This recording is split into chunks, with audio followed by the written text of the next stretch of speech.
Mass வச்சுட்டு நீங்க ஜெயிக்க முடியாதுங்க.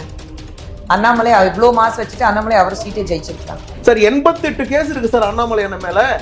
ரொம்ப டீப்பா போக வேணாம்னு நினைக்கிறேன். 88 கேஸ் இருக்கு. ஏன்னா மாமா மச்ச தகராறு போட்ட கேஸ் ஆகுது. ஏன்னா உங்களுக்கு குடும்ப பிரச்சனையா? 88 கேஸ் இந்த கட்சிக்காக வாங்கி இருக்கிறாரு. 89வது கேஸ் நீங்க வாங்கிட்டு அவரை பத்தி பேசுங்க.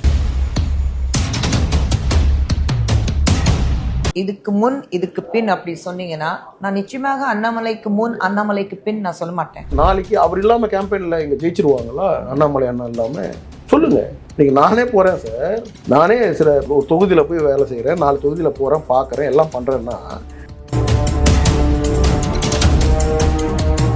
அண்ணாமலை அண்ணனே மாஸ் லீடர் இல்லைன்னா அப்ப யாரை நீங்க மாஸ் லீடர்னு சொல்ல போறீங்கன்னு தெரியலையே. சொல்லக்கூடியவங்க ப்ராப்பரா தமிழை பேச தெரியும் சார். தமிழ் அதை சொல்ல தெரியாதவங்களாம் அரசியல் பண்ண வரக்கூடாது. நீங்க தொடர்ந்து இது போல பேசிட்டே வந்தா லெஃப்ட் வித் நோ ஆப்ஷன். நாங்களே யங் ஃபெலோஸ், யங் பிளட். 2 வாட்டி கடந்து போவோம், 3 வாட்டி கடந்து போவோம், 4வது வாட்டி கடந்து போக முடியாது. அப்ப எந்த அளவுக்கு வந்துருவோம்னா எதுவுமே தேவையில்லை, பரவாயில்ல, என் அண்ணனுக்காக நான் நிக்கணுன்ற அளவுக்கு நாங்க இறங்கி வந்துட்டோம்னு நினைச்சுக்கீங்களேன். இந்த கட்சியில ஷைன் ஆகாதவங்க எந்த கட்சியிலும் ஷைன் ஆக முடியாது. ஸோ அதனால நம்ம இப்போ அந்த முழு கோவத்தை அவங்க மேல காட்ட வேண்டிய அவசியம் இல்லை. அவங்க தெரியாம பேசியிருப்பாங்க, சரி செஞ்சுப்பாங்க. நியூஸ் 24 நேயர்களுக்கு வணக்கம். இன்று நேர்காணலில் நம்முடைய இணைந்திருப்பவர் தமிழக பாஜகவின் மாநில செயலாளர் திரு அமர் பிரசாத் ரெட்டி அவர்கள். வணக்கம் சார். வணக்கம் சார். நீங்க அண்ணாமலை அவர்களுக்கு மிக நெருக்கமானவர், மிக நெருங்கிய நண்பர். அப்படி இருக்கும்போது பாத்தீங்கன்னா நான் ஒரு கேள்வி கேட்கிறேன், அதற்கு கட்டாயம் முதல்ல நீங்க பதில் சொல்லணும் சார். அண்ணாமலை அவர்கள் குறித்து பாத்தீங்கன்னா பாஜக குஷ்பு அவர்கள் ஒரு கருத்து தெரிவிச்சிருக்காங்க. அதாவது அண்ணாமலை அவர்கள் வந்த பிறகு மாசுன்னு சொல்ல முடியாது, வளர்ச்சின்னு சொல்ல முடியாது அப்படின்னு கருத்து தெரிவிச்சிருக்காங்க. உங்களை போன்ற எங்க தெரிவிச்சிருக்காங்க, எப்போ தெரிவிச்சிருக்காங்க சார்? இந்த வீடியோ பாருங்க சார். ரெடியா எடுத்து வச்சிருக்கீங்க போல இருக்கு.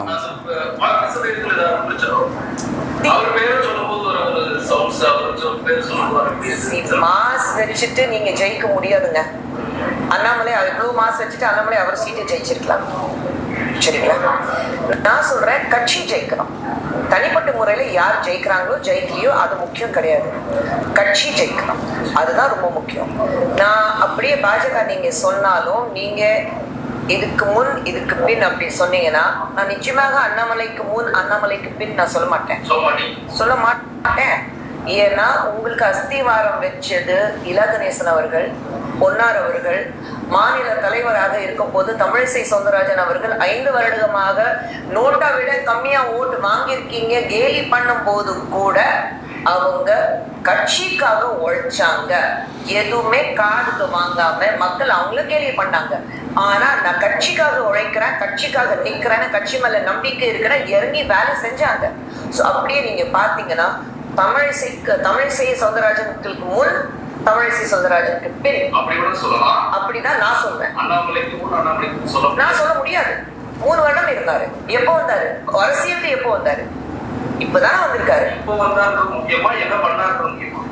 என்ன பண்ணாங்கன்னா அது தமிழிசை. நீங்க இதுக்கு முன்னாடி இருக்கிறவங்க அப்படின்னா நீங்க பாத்தீங்க, வீடியோ பார்த்துருக்கீங்க, என்ன கருத்து சொல்ல விரும்புறீங்க சார்? சார், பிஜேபி பொறுத்த வரைக்கும் ரொம்ப டிசிப்ளின்டாக இருக்கக்கூடிய ஒரு பார்ட்டி. அதில் எஸ்பெஷலி ஸ்டேட் லீடர்ஸ் எல்லாருமே ஸ்டேட் பொசிஷனில் இருக்கிறவங்க எல்லாருமே நாங்கள் ரொம்ப டிசிப்ளின்டு. பார்ட்டி என்ன சொல்கிறாங்களோ அதுக்கு நம்ம வேலை செய்கிறோம். இல்லைன்னா நீங்கள் யோசிச்சு பார்த்தீங்கன்னா போன எலெக்ஷனில் இப்போ மதுராந்தகத்தில் வந்ததில் நான் படித்த படிப்புக்கு நான் டிராஃபிக் உட்காந்து கிளியர் பண்ணணுமா? ஏன் பண்ணணும்? கட்சி கேட்குறாங்க, நீங்கள் நின்னீங்கன்னா போலீஸை ஹேண்டில் பண்ண முடியும், நீங்கள் கொஞ்சம் பாருங்கள் அப்படின்றாங்க. போய் பண்ணுறோம். ஏன்? ஐடியாலஜிக்கலாக நம்ம உள்ளே வந்திருக்கோம். ஐடியாலஜிக்கலாக நம்ம என்ன ஒர்க் கொடுத்தாலும் நமக்கு பிடிக்கலன்னா நம்ம வெளியே போயிடலாமே. யார் உங்களை தடுத்தா? நாளைக்கு அமருக்கு பிடிக்கலன்னா உனக்குங்க நான் வெளியே போகிறதுல யார் தடுக்க போகிறா? உங்களுடைய விருப்பம் தானே. வாலண்டரி ஆர்கனைசேஷன் தானே எனி பார்ட்டி தட் மேட்டர். அப்போ இவ்வளோ பெரிய இயக்கமாக இருந்தாலும் நீங்கள் பார்த்தீங்கன்னா இதே மாதிரி தான் ரங்கராஜ் பாண்டே அவர்கள் ஒன்று பேசுவாங்க எப்போவுமே. 2014 எலெக்ஷனா அப்போ கூட பார்த்தீங்கன்னா 18% என்டிஏ எடுத்தாங்க. இப்போ அண்ணாமலை என்ன பண்ணிட்டாரு? அதே 18% தான் சார். கரெக்ட். என்டிஏ அப்பயும் 18% தான் எடுத்தாங்க, நான் இல்லைன்னு சொல்லலை. ஆனால் அதில் பிஜேபி எவ்வளோ எடுத்தாங்க அதையே யாரும் பேச மாட்டேன்றீங்க. பிஜேபி அப்போ 5%. நாங்கள் 234 தொகுதியிலையும் நாயும் பேயுமா உழைச்சிருக்கோம் சார். You just like that. நீங்கள் யாரும் கமெண்ட் பாஸ் பண்ணக்கூடாது. மீடியாவுக்கு சொல்கிறேன் நான். நீங்கள் என்ன பண்ணியிருக்காரு அண்ணாமலைன்னு கேட்குறீங்களா? 234 தொகுதியில் நாயும் பேயுமா ஓடி இருக்காரு. நீங்கள் சும்மா நடந்து பாருங்க, சும்மா ஜாலியாக ஒரு யாத்திரை. ஒரு 10 கான்ஸ்டிட்யூன்சி போக முடியுமா உங்களால்? நாக்கு தள்ளிடும். வைகோ போன்றவர்கள் மெயின் ரோட்ல அப்படியே நேரம் நடந்து வந்துருவாங்க. கன்னியாகுமரியில இருந்து உள்ள போக முடியாது. நாங்க 234 தொகுதியில நாங்க நடந்திருக்கோம். அண்ணாமலை என்ன ஒரு வாட்டி நடந்திருக்காருன்னா, நான் 2 வாட்டி நடந்துட்டு போனாங்க அவருக்காக. ஒரு வாட்டி அவர் ரோட்டை பார்க்க போகணும், திருப்பி அவர் கூட அவ்வளவு தூரம் உழைச்சிருக்கோம். அவர் டீம் இவரும் நான் ஒரு தனிப்பட்ட கிரெடிட் எடுக்க வேண்டிய அவசியம் எனக்கு கிடையாது. யாருக்கும் நான் ப்ளீஸ் பண்ண வேண்டிய அவசியம் எனக்கு இல்லை. பட் அப்படியேற்பட்ட மனிதரை நம்ம என்னைக்குமே யாராக இருந்தாலும் சார், பொதுவாக நான் வந்து குஷ்பு அக்கா வந்து எனக்கு ரொம்ப நல்லா பழக்கமானவன் தான். ஏன் அப்படி பேசினாங்கன்னு தெரியல. But I think she will maybe இந்த நார்மலாக வந்து சம்டைம்ஸ் வந்து இந்த கேமராவை பார்க்கும் பொழுது இந்த மனசில் இருக்கிறத கொட்டிடுவாங்க நிறைய பேர். பட் அந்த கண்ட்ரோல் வந்து நமக்கு எப்போவுமே வேணும் ஒரு பொலிட்டீஷியனுக்கு. அண்ணாமலை அண்ணனை வந்து குறை சொல்கிறது இனிமேல் நான் பார்த்துட்டு இருக்க மாட்டேன் சார். எனக்கு பாலிடிக்ஸில் லாயல்ட்டி, இன்டெகிரிட்டி ரொம்ப இம்பார்ட்டன்ட். எனக்கு ஒரு அங்கீகாரம் கொடுத்தவர். நான் 2013 கட்சிக்கு வந்தேன். எனக்கு தமிழிசை அக்கா வந்து என்னை சேர்த்தாங்க கட்சியில். நான் இன்றைக்கும் அந்த அக்காவுக்கு நான் நன்றியாக இருக்கேன். நான் இன்றைக்கி எங்கே பேசினாலும் தமிழிசை அக்காவை பற்றி நான் பேசுவேன். நீங்கள் அக்கா கிட்ட கேட்டு பாருங்கள். அன்றைக்கி வந்து நிதின் நபின்ஜி வந்திருந்தார். அப்போ பேசும்பொழுது கூட என்னை கட்சியில் சேர்த்தது தமிழிசை அக்கா. சொல்ல மாட்டாங்க சார் அரசியலில். Nobody will tell. நீங்கள் ஒன்ஸ் ஒரு பொசிஷனுக்கு வந்துட்டீங்க, ஒரு லைம் லைட்டுக்கு வந்துட்டீங்கன்னா பின்னாடி மறந்துடுவாங்க. நாங்கள் அந்த மாதிரி கிடையாது. அண்ணாமலைன்னா இப்பயும் நீங்கள் ஒரு வாட்டி தமிழிசை அக்கா கிட்ட போய் பிளெஸிங்ஸ் வாங்கிட்டு வாங்க, ஒரு வாட்டி முருகன்ஜி கிட்ட போய் பிளெஸிங்ஸ் வாங்கிட்டு வாங்க, இப்பயும் சொல்லுவார். இப்போ அந்த மாதிரி இருக்கிறவர். ரெண்டாவது நீங்கள் எடுத்து பாருங்க sir, 11% it's not a joke. அண்ணாமலையானே மாஸ் லீடர் இல்லைன்னா அப்போ யாரை நீங்கள் மாஸ் லீடர்னு சொல்ல போறீங்கன்னு தெரியலையே. சொல்லக்கூடியவங்க ப்ராப்பராக தமிழை பேச தெரியணும் சார். தமிழ் அதை சொல்ல தெரியாதவங்களாம் அரசியல் பண்ண வரக்கூடாது. ஃபஸ்ட்டு போய் தமிழை நீங்கள் ஒழுங்காக கற்றுக்குங்க. தமிழ் மொழியில் உங்களுக்கு ஒரு அதிகாரம் வரட்டும். தமிழ் மொழியை பேச கற்றுக்குங்க. அதுவே தெரியாதவங்க நீங்கள் மக்களால் இவ்வளோ பெரிய கொண்டாடக்கூடிய தலைவர்களை பற்றி யாரும் பேசக்கூடாது, பொது வெளியில் பேசக்கூடாது. அதுவும் பாஜகவிலிருந்து யாரும் பேசக்கூடாது. பாஜக வெரி வெரி டிசிப்ளைன் பார்ட்டி. நீங்கள் தொடர்ந்து இது போல் பேசிட்டே வந்தால் லெஃப்ட் வித் நோ ஆப்ஷன். நாங்களாம் யங் ஃபெலோஸ், யங் பிளட். 2 வாட்டி கடந்து போவோம், 3 வாட்டி கடந்து போவோம், 4வது வாட்டி கடந்து போக முடியாது. அப்போ எந்த அளவுக்கு வந்துருவோம்னா எதுவுமே தேவையில்லை, பரவாயில்ல, என் அண்ணனுக்காக நான் நிற்கணுன்ற அளவுக்கு நாங்கள் இறங்கி வந்துட்டோம்னு நினச்சிக்கிங்களேன். அப்புறம் தட் வில் பிகம் வேற மாதிரி போயிடும். ஸோ அதனால் இதை நான் கமெண்ட்டே பண்ண விரும்பலை. பட் இது போன்ற பேசுகிறத வந்து தவிர்க்கிறது நல்லது. அதுவும் அவங்க ஸ்டேச்சர் வந்து ஷீ இஸ் எ செலிப்ரிட்டி, பெரிய ஆர்டிஸ்ட்டு, நாங்களாம் மதிக்கக்கூடியவங்க. ஏன் அவங்க அப்படி பேசியிருக்காங்கன்னு எனக்கே ஷாக்கிங்காக இருக்குது. நீங்கள் காட்டி தான் நான் பார்க்குறேன். எந்த சேனலில் வந்ததுன்னு கூட தெரில எனக்கு. பட் எலெக்ஷன் நேரத்தில் இது போல் பேசாதீங்க. நாளைக்கு அவர் இல்லாமல் கேம்பெயினில் இங்கே ஜெயிச்சிருவாங்களா? அண்ணாமலை அண்ணா இல்லாமல் சொல்லுங்கள். இன்றைக்கி நானே போகிறேன் சார்.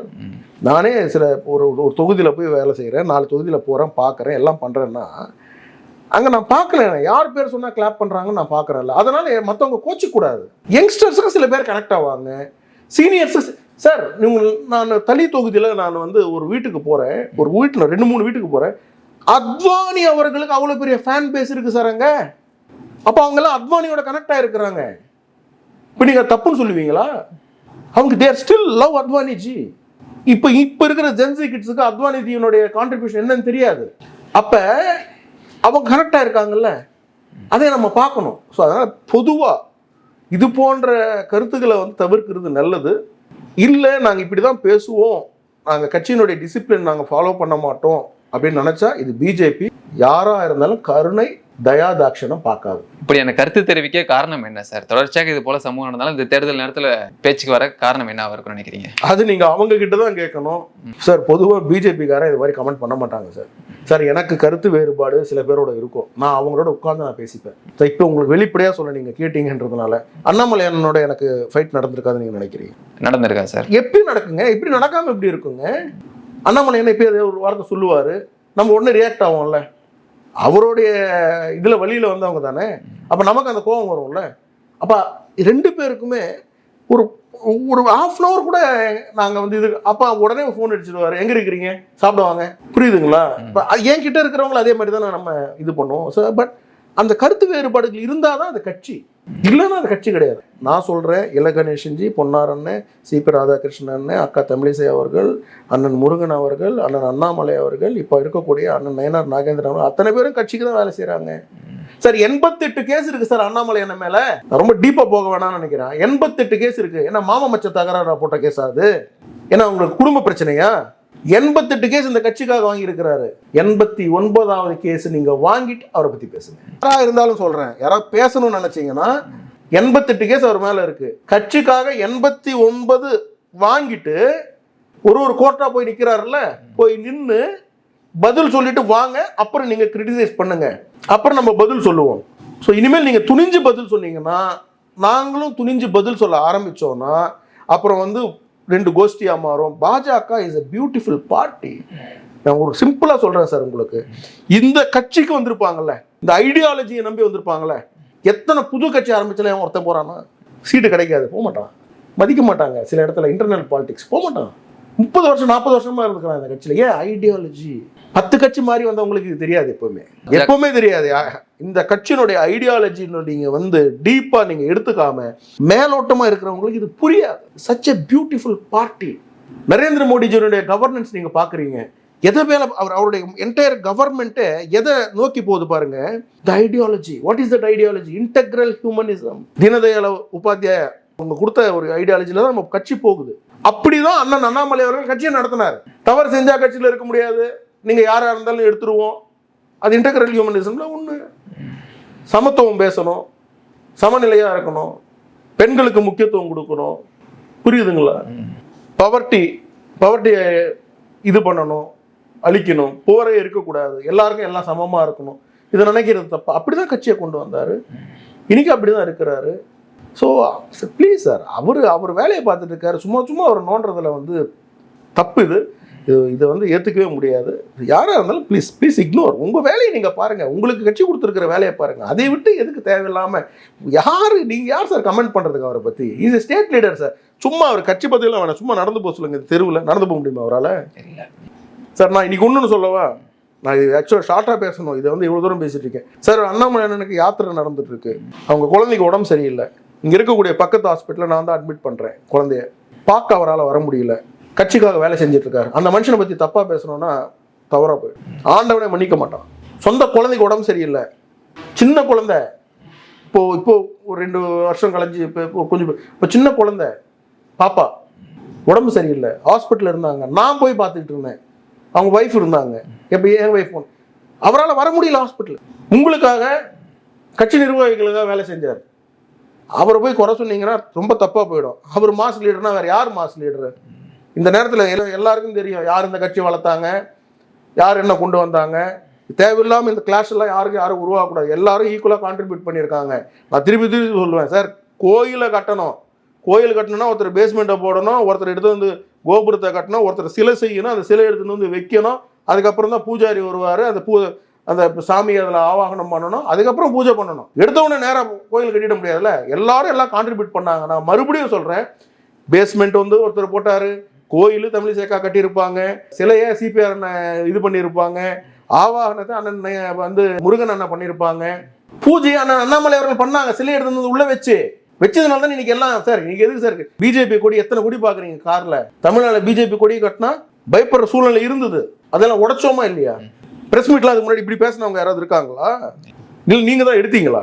அக்கா தமிழிசை சவுந்தரராஜன் அவர்களை நீங்க ட்ரோல் பண்ணலையா? நீங்க மீடியா இப்போ ட்ரோல் பண்ண சொல்லுங்க பிஜேபி லீடர் ஒருத்தரை. அந்த தைரியத்தை கொடுத்தவர் அண்ணன் அண்ணாமலை அவர்கள். சமுதாய ரீதியில் அண்ணன் முருகன் அவர்களை கிண்டல் கேலி பண்ணலையா பார்லிமெண்ட்ல? இப்போ பண்ண சொல்லுங்க ஒருத்தரை, நாங்கள் இறங்கி அடிப்போம். அந்த தைரியத்தை கொடுத்தவர் அண்ணன் அண்ணாமலை அவர்கள். ஒரு தமிழனுக்கு மிகப்பெரிய பதவி வரணும், அண்ணன் சிபி ராதாகிருஷ்ணன் அவர்கள்கிட்ட சொன்னது நடந்ததா நடக்கலையா? ஸோ நீங்கள் again and again please don't do it. This party, இந்த பார்ட்டியினுடைய ஐடியாலஜியை புரிஞ்சுக்கிட்டு நீங்கள் பேசுங்க. இதை பேசுகிறதே நான் தவிர்க்கணும்னு நினைக்கிறேன். இது வந்து இன்டர்னலாக பேச வேண்டியது. சின்ஸ் நீங்கள் கேட்டீங்க, அது பப்ளிக் மீடியாவில் இருக்குன்றதுனால நான் அண்ணாமலை அண்ணனுடைய என் அண்ணன் அவருக்காக இப்போ நான் பேசலைன்னா எப்பயும் பேச முடியாது, அதனால பேசுறேன். குஷ்பு அவர்கள் வந்து வெளியேற நினைப்போட இப்படி ஒரு பிளேம் வச்சிருக்காங்க, பொது வெளியில் பேசப்பட்டுச்சு அப்படின்னா நமக்கு சாதகமாக இருக்கும் அப்படின்ட்டு. இந்த கட்சி எப்போவுமே ஒரு ஐடியாலஜி பேஸ்டு பார்ட்டி, கேடர் பேஸ்டு பார்ட்டி. இந்த பார்ட்டியை விட்டுட்டு போகணும்னு நினைக்கிறவங்க யாராக இருந்தாலும் சரிதான். எனக்கு யாருக்கு எந்த தாட் இருக்குன்னு எனக்கு தெரியாதுங்க. வெளியே போய் ஷைன் ஆனதா சரித்திரமே கிடையாது. இங்கே ஷைன் ஆகாதவங்க எந்த பார்ட்டிலையும் ஷைன் ஆக முடியாது. ஏன்னா இவங்க இவ்வளோ ஃப்ரீடம் இருக்கு, எல்லாருக்குமே இவ்வளோ ஃப்ரீடம் இருக்கு. எல்லாருமே தலைவர்களாக இங்கே ட்ரீட் பண்ணுறோம். கிளை தலைவர் முதல் கொண்டு தேசிய தலைவர் வரைக்கும் தலைவர் தான். This party is run by a presidential system. கிளை தலைவருக்கு தான். இப்போ ஒரு ஸ்டேஜில் பிரதமர் இருக்காரு, பார்ட்டி ப்ரோக்ராம், நான் சொல்றது வந்து கவர்மெண்ட் ப்ரோக்ராமில், பார்ட்டி ப்ரோக்ராமில் பிரதமர் இருக்காரு, மற்ற எல்லா கட்சி டாப்ல இருக்கிற மற்ற எல்லா நிர்வாகிகளும் இருக்காங்க. ஆனால் அதில் பிரசிடென்ட்டாக பூத் பிரசிடென்ட் இருக்காரு. ஆனால் பிரசிடென்ட் ரேங்க்ல வேற யாரும் இல்லை. டிஸ்ட்ரிக்ட் பிரசிடென்ட்டும் கிடையாது, நேஷனல் பிரசிடென்ட் கிடையாது. ஆனால் பூத் பிரசிடென்ட் இருக்காரு, மற்ற நிர்வாகிகள் இருக்காங்க. அண்ணாமலை அண்ணா மாதிரி எல்லா நிர்வாகிகளும் ஃபர்ஸ்ட் ப்ரிஃபரன்ஸ் யார் கொடுப்பாங்க சொல்லுங்க இந்த பார்ட்டியில்? பூத் பிரசிடென்ட் தான் கொடுப்பாங்க. ஏன்? களத்தில் இறங்கி வேலை செய்யும். எலெக்டடு. இப்போ நாங்களாம் எலெக்டடு கிடையாது. நான் ஸ்டேட் செக்ரட்டரி, நான் எலெக்டடு கிடையாது. ஆனால் district president elected, booth president elected, Mandal president elected. இதுதான் டெமோக்ரஸி. இந்த கட்சியை விட்டுட்டு எந்த கட்சிக்கு யார் எங்கே போவீங்க? இந்த கட்சியில் சைன் ஆகாதவங்க எந்த கட்சியிலும் சைன் ஆக முடியாது. ஸோ அதனால் வந்து நம்ம இப்போ அந்த முழு கோவத்தை வந்து அவங்க மேலே காட்ட வேண்டிய அவசியம் இல்லை. அவங்க தெரியாமல் பேசியிருப்பாங்க, சரி செஞ்சுப்பாங்கன்னு நினைக்கிறேன். இந்த பேட்டியை முழுவதுமாக பார்த்தீங்க சார். அதில் அண்ணாமலை அவர்கள் பெயர் சொன்ன உடனே பார்த்தீங்கன்னா அவர் வந்துட்டு குஷ்பு அவர்கள் பதிலடி இருந்தது பார்த்தீங்கன்னா கடுமையாக இருந்துச்சு. மற்ற தலைவர்கள் பெயர்லாம் எதுவுமே வந்துட்டு சொல்லாமல் அண்ணாமலைன்ற பெயருடனே அவங்களோட கோபம் வந்துட்டு அதிகரிக்க காரணம் என்ன சார்? எனக்கு தெரியல, அப்படி நான் ரொம்ப அவங்க ரியாக்ஷன்ஸ் எல்லாம் நான் பார்க்கல. பட் அண்ணாமலை அண்ணன் பேரை சொன்னால் ரியாக்ட் ஆகுறது திமுக தானே ரியாக்ட் ஆகணும், நம்ம ரியாக்ட் ஆகணும். அவர் டெய்லி வச்சு செய்கிறது திமுகவையும் கம்யூனிஸ்ட்டுகளையும் அவங்கள தான் நிறைய பண்ணிட்டு இருக்காரு. நமக்கு ஒன்றும் இது பண்ணலையே சார். அவர் பேர் சொன்னால் உங்களுக்கு சந்தோஷம் வரணும். நம்ம கட்சிக்கு இவ்வளோ பெரிய அங்கீகாரத்தை கொடுத்துருக்காரு சார். 10 years ஹெட் கொண்டு போயிருக்காரு பாரு. இன்னைக்கு அண்ணன் நயனார் நான் இப்போ எப்படி சொல்லுவோமா உங்களுக்கு? நீங்கள் வந்து எல்லாரும் சொல்கிறீங்க கோஷ்டி பூசல் அது இதுன்ட்டு. நான் அண்ணன் நயனார் நாகேந்திரன் அவர்களுக்கு எந்த அளவுக்கு உதவியாக இருக்கேன்றது உங்களுக்கு தெரியுமா? அண்ணனுக்கு இப்போ திருப்பரங்குன்றம் போகும்போது நான் கூட நின்னா நிற்கலையா? நிற்கலையா? நான் ஏன் நிற்கணும்? இல்லையே, சும்மா நான் தனியாக போயிருக்கலாமே ஒரு கேங்கோட. மற்ற கட்சியில் பண்ணுறாங்கல்ல, தனித்தனியாக பண்ணுறாங்களா? பண்ணுறாங்க. பிரதமர் வரும்பொழுது நயனார்னு சொன்னதுக்காக தான் நான் நின்னேன். நான் நிற்கலன்னு சொன்னால் என்ன பண்ணுவாங்க சார்? நான் நல்ல குடும்பத்துலேருந்து வந்திருக்கேன், பெரிய குடும்பத்துலேருந்து வந்திருக்கேன். எங்கள் தாத்தா ஃப்ரீடம் ஃபைட்டரு, என் ஃபாதர் வந்து ப்ரொஃபஸரு. நான் வந்து என்னுடைய நான் பிஇ படிச்சிருக்கேன், எம்பிஏ படிச்சிருக்கேன், பிஹெச்டி பண்ணிகிட்ருக்கேன், லா படிச்சுட்டு இருக்கேன், இத்தனை வருஷம் கட்சியில் இருந்திருக்கேன், 22 நாள் ஜெயிலுக்கு போயிருக்கேன். என் ஈக்குவேஷன் நான் பண்ண மாட்டேன்னு சொல்லலாமே? கிடையாது. நாங்கள் எப்போவுமே அந்த பொசிஷனுக்கு அந்த மரியாதை கொடுத்துக்கிட்டே இருப்போம். அண்ணன் நயனார் நாகேந்திரன் அவர்களுக்கு நாங்கள் அந்த மரியாதை கொடுத்துக்கிட்டே இருப்போம். ஏன்? ஒரு மிகப்பெரிய மூத்த தலைவர், நம்மளை நம்பி வந்திருக்காரு, நம்ம கட்சியை நம்பி வந்திருக்கிறாரு, மிகப்பெரிய தலைவர். அம்மா புரட்சி தலைவர் அம்மா கிட்ட இருந்தவர். அவர்கிட்ட இருந்து எவ்வளோ கற்றுக்க முடியுமோ அவ்வளோ கற்றுக்கணும். அவர் வந்து வேற டீம், நம்ம இது பிஜேபி, எல்லாமே லோட்டஸ் டீம், தாமரை தான் டீம். இங்கே எல்லாம் மோடி டீம், எல்லாம் அமித்ஷாஜி டீம். அதுக்கு மேலே வேற டீமே கிடையாது, எந்த டீம் கிடையாது. அண்ணன் அண்ணாமலை அவர்களே இது ஏற்றுக்க மாட்டார்.